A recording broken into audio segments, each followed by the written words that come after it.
Hello friend, welcome back to my YouTube channel. आज हम पढ़ेंगे चैप्टर 4 लोकतांत्रिक सरकार के मुख्य तत्व। तो चलो स्टार्ट करते हैं। इस पाठ में आप लोकतांत्रिक सरकार के कामों को प्रभावित करने वाली कुछ मुख्य बातों के बारे में पढ़ेंगे। इनमें लोगों की भागीदारी, समस्याओं का समाधान, समानता एवं न्याय के विचार शामिल है। यह सभी लोकतांत्रिक व्यवस्था को सफल बनाते हैं। अगर लोकतांत्रिक व्यवस्था ना हो तो क्या होता होगा? आइए इसे जानने के लिए दक्षिण अफ्रीका में रहने वाली माया की कहानी पढ़ें।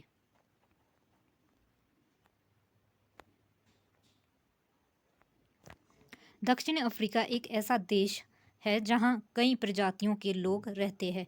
श्वेत, गोरे, अश्वेत, काले, और जिनकी त्वचा का रंग सांवला है जैसे भारतीय।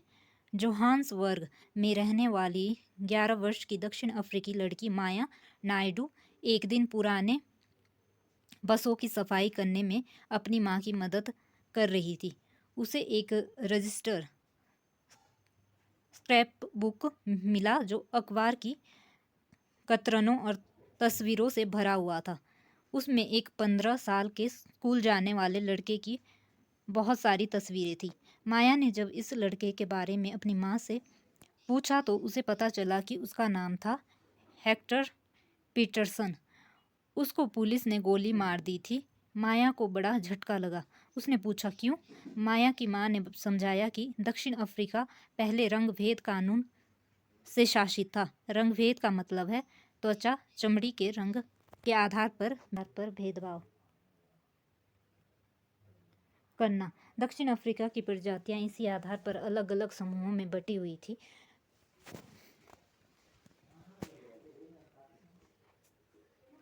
वहाँ के कानून के मुताबिक श्वेत, अश्वेत, भारतीय एवं अन्य प्रजातियों को एक दूसरे से संबंध बनाने की इजाज़त नहीं थी।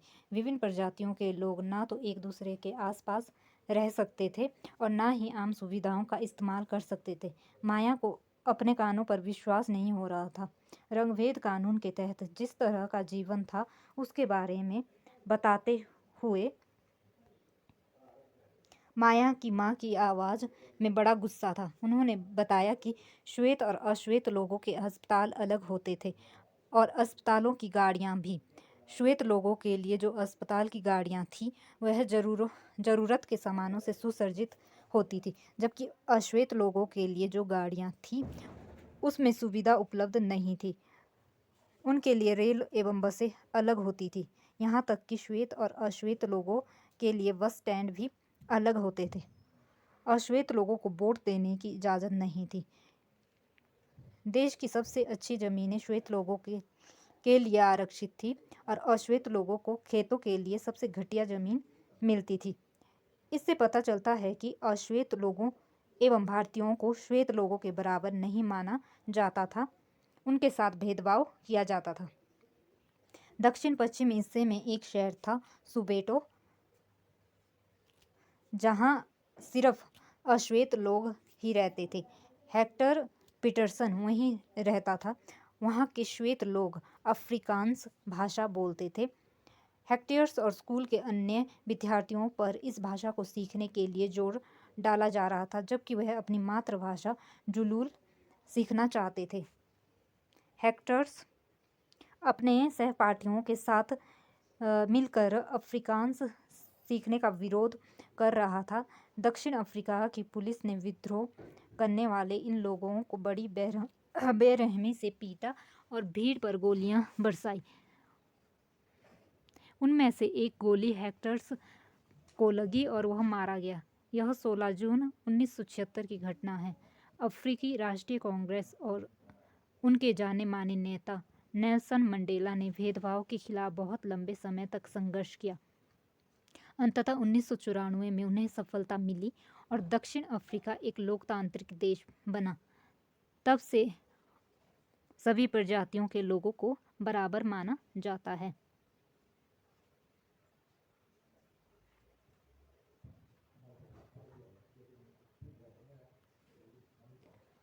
अश्वेत लोग किस किस तरह से भेदभाव का सामना कर रहे थे इसकी सूची बनाइए और हेक्टर्स और उसके साथी किस बात के खिलाफ संघर्ष कर रहे थे? क्या सभी लोगों के साथ बराबरी का व्यवहार होना जरूरी है? आइए अब हम समझने की कोशिश करते हैं कि सरकार के लोकतांत्रिक होने का हमारे लिए क्या मतलब है। भागीदारी। हमारे यहाँ नियमित रूप से चुनाव क्यों होते हैं? आपने पिछले पाठ में पढ़ा ही है कि लोकतंत्र में लोग निर्णय लेते हैं। चुनाव में वोट देकर वह अपने प्रतिनिधि चुनते हैं। यह प्रतिनिधि ही लोगों की तरफ से निर्णय लेते हैं। यह मानकर चला जाता है कि प्रतिनिधि निर्णय लेते वक्त लोगों की ज़रूरतों और मांगों को ध्यान में रखेंगे।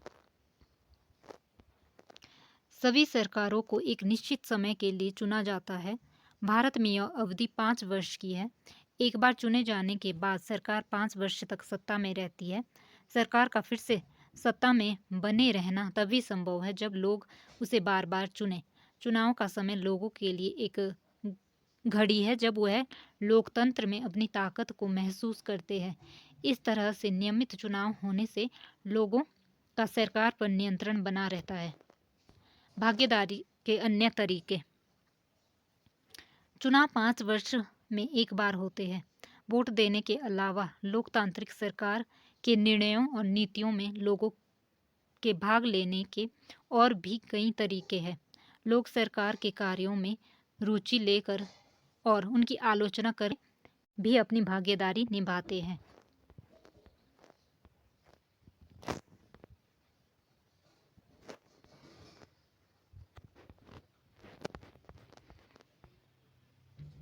यहाँ पर एक संपादक के नाम की चिट्ठी के बारे में बताया गया है। पोस्टरों पर रोक लगे। दीवारों पर लगे पोस्टर किसी भी शहर की सुंदरता को खराब करते हैं। कई बार पोस्टर महत्वपूर्ण स्थानों एवं साइन बोर्डों पर चिपका दिए जाते हैं। यहाँ तक कि सड़क के नक्शों पर भी इन्हें चिपका दिया जाता है। सभी राजनीतिक दलों को चाहिए कि वह इस तरह के पोस्टरों पर रोक लगाने के लिए सहमति बनाएं। कार्रवाई। यह चिंता का विषय है कि भारत में बाघों की संख्या में लगातार गिरावट आ रही है। जंगल चोर उनका शिकार करके उन्हें मार रहे हैं। यह काम वह उनकी खाल पाने के लिए कर रहे हैं। सरकार ने इस मुद्दे को पूरी गंभीरतापूर्वक नहीं लिया। सरकार को इन पर जल्द से जल्द कार्रवाई करनी चाहिए। जंगल चोरों को गिरफ्तार करना चाहिए और बाघों की सुरक्षा के लिए बनाए गए कानूनों को लागू करना चाहिए। यदि ऐसा नहीं हुआ तो आने वाले 10 सालों में बाघ विलुप्त प्राणी हो जाएंगे।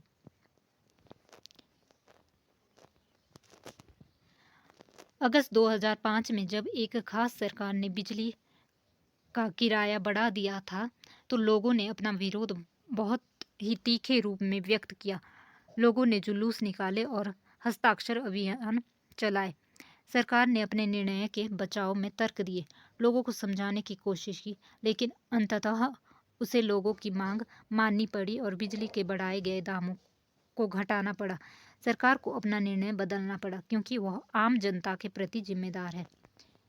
ऐसे कई तरीके हैं जिसके द्वारा लोग अपनी राय व्यक्त कर सकते हैं और सरकार को यह समझा सकते हैं कि उसे क्या कार्रवाई करनी चाहिए।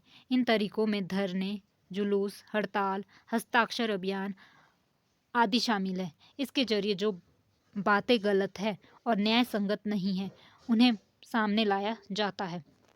अखबार, पत्रिकाएं एवं टेलीविज़न भी जनता से जुड़े मुद्दों और सरकार की जिम्मेदारियों पर चर्चा करने में महत्वपूर्ण भूमिका निभाते हैं। जहां यह सच है कि लोकतंत्र लोगों को भागीदारी का मौका देता है, वहीं यह भी सच है कि सभी वर्ग के लोगों को यह मौका नहीं मिल पाता। लोगों के लिए भागीदारी का एक अन्य तरीका यह भी है कि वह आंदोलन करे, जो सरकार और उसके काम करने के तौर तरीकों को चुनौती दे। दलितों, आदिवासियों, अल्पसंख्यकों, महिलाओं एवं अन्य लोगों की भागीदारी अक्सर इन आंदोलनों के जरिए ही हो पाती है।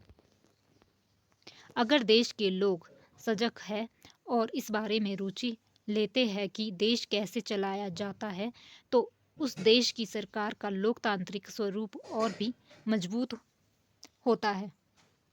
अगली बार अगर हमें शहर, कस्बे या गांव की गलियों से कोई जुलूस गुजरते हुए दिखे तो हम एक क्षण रुककर पता करें कि जुलूस किस लिए निकाला गया है। उसमें भाग लेने वाले लोग कौन हैं और वह किस मुद्दे पर प्रदर्शन कर रहे हैं। इससे हमें यह समझने में मदद मिलेगी कि हमारी सरकार कैसे काम करती है। विवादों का समाधान। आपने माया की कहानी में पढ़ा कि कैसे विवादों या समस्याओं के समाधान के लिए कई बार हिंसा का प्रयोग किया जाता है। ऐसा इसलिए होता है कि एक समूह यह मान लेता है कि दूसरे समूह को विरोध करने से रोकने के लिए बल का इस्तेमाल करना उचित है। विवाद तब उभरता है जब विभिन्न संस्कृतियों, धर्मों, क्षेत्रों और आर्थिक पृष्ठभूमियों के लोग एक दूसरे के साथ तालमेल नहीं बिठा पाते। ऐसा तब भी होता है जब कुछ लोगों को लगता है कि उनके साथ भेदभाव किया जा रहा है। लोग अपने विवादों को खत्म करने के लिए हिंसात्मक तरीके भी अपनाते हैं, जिससे अन्य लोगों में भय और असुरक्षा की भावना फैलती है। सरकार की यह जिम्मेदारी होती है कि वह विवादों का समाधान करे। आइए अपने समाज के कुछ विवादों के बारे में पढ़ें और यह समझने की सरकार इनके समाधान में क्या भूमिका निभाती है। धार्मिक जुलूस और उत्सव कई बार समस्या का कारण बनते हैं। उदाहरण के लिए, धार्मिक जुलूस किस रास्ते पर निकले, यही कई बार विवाद का कारण बन जाता है। कई बार हिंसा भड़कने का खतरा रहता है। कभी कभी जुलूस के लोग उत्तेजित हो जाते हैं। कभी लोग जुलूस पर पत्थर फेंकने या उसे रोकने की कोशिश कर सकते हैं। सरकार, खासकर पुलिस, ऐसे मौके पर बहुत ही महत्वपूर्ण भूमिका निभाती है। पुलिस की जिम्मेदारी यह सुनिश्चित करने की होती है कि आपस में टकराव की स्थिति ना पैदा हो, हिंसा ना बढ़े। वह सभी पक्षों को एक जगह बिठाकर बात कराती है ताकि विवाद का समाधान निकल सके। भारतीय संविधान में बुनियादी नियम और कानून दिए गए हैं। यह कानून सरकार और लोगों के लिए है। सबको इनको मानना पड़ता है। विवादों का समाधान इन्हीं कानूनों के आधार पर होता है। नदियाँ भी कई बार विवाद का कारण बन जाती है।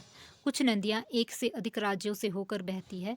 जिन राज्यों से नदी गुजरती है उनके बीच में नदी के पानी का बंटवारा विवाद का कारण बन जाता है। उदाहरण के लिए, आपने कर्नाटक और तमिलनाडु के बीच कावेरी नदी के पानी को लेकर चल रहे विवाद के बारे में सुना होगा। कर्नाटक के कृष्णराज सागर बांध पर भरा हुआ पानी कई जिलों में सिंचाई के काम आता है। इस पानी से बेंगलुरु शहर के ज़रूरतें भी पूरी होती है। तमिलनाडु के मैटूर बांध में भरे हुए इसी नदी के पानी से राज्य के डेल्टा क्षेत्र में सिंचाई होती है। दोनों बांध एक ही नदी पर बने हुए हैं। कर्नाटक का कृष्णराज सागर बांध कावेरी नदी के ऊपरी छोर पर है और तमिलनाडु का मैटूर बांध नदी के निचले छोर पर है। मैटूर बांध में पानी तभी भरा जा सकता है जब कृष्णराज सागर बांध से पानी छोड़ा जाए। दोनों राज्यों को अपने लोगों की ज़रूरतों के लिए भरपूर पानी चाहिए, जो कि नहीं मिल पाता। इससे विवाद उत्पन्न होता है। तब राष्ट्रीय सरकार को कदम उठाना पड़ता है ताकि दोनों राज्यों के लिए पानी का सही बंटवारा हो पाए।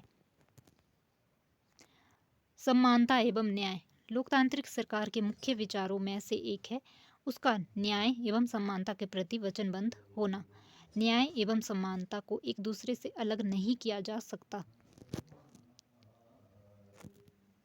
अस्पृश्यता यानी छुआछूत की प्रथा पर अब कानून द्वारा रोक लगा दी गई है। लंबे समय तक दलित लोगों को शिक्षा, स्वास्थ्य एवं यातायात की सुविधाओं से वंचित रखा गया। पहले हालत यह थी कि उन्हें सार्वजनिक मंदिरों में घुसने तक नहीं दिया जाता था। डॉक्टर अंबेडकर, जिनके बारे में आपने पहले पढ़ा, और कई अन्य लोगों ने जोर देकर कहा कि यह प्रथा अमानवीय है। न्याय तभी प्राप्त हो सकता है जब सब लोगों के साथ बराबरी का व्यवहार हो। सरकार भी समानता और न्याय की ज़रूरत को पहचानती है और उन समूहों के लिए विशेष प्रावधान करती है जो समाज में अब भी बराबर नहीं माने जा रहे। जैसे हमारे समाज में यह आम प्रवृत्ति है कि लोग लड़कों की देखभाल लड़कियों से ज़्यादा करते हैं। इसका मतलब है कि समाज लड़कियों को उतना महत्व नहीं देता जितना लड़कों को देता है। यह धारणा गलत एवं अन्यायपूर्ण है। इसे दूर करने के लिए सरकार ने कुछ कदम उठाए हैं। सरकार ने कुछ विशेष प्रावधान किए हैं जिससे लड़कियां अपने साथ होने वाले अन्याय से छुटकारा पा सकेगी। उदाहरण के लिए सरकारी स्कूल और कॉलेजों में लड़कियों की फीस खत्म या कम करने का प्रावधान किया गया है। आपके अनुसार फीस घटा देने से लड़कियों को स्कूल जाने में कैसे मदद मिलेगी? क्या आपने किसी के साथ कोई भेदभाव होते देखा? उदाहरण देकर बताइए। इस स्थिति में आपने उसकी क्या मदद की? क्या अन्य लोग भी आपसे सहमत हैं?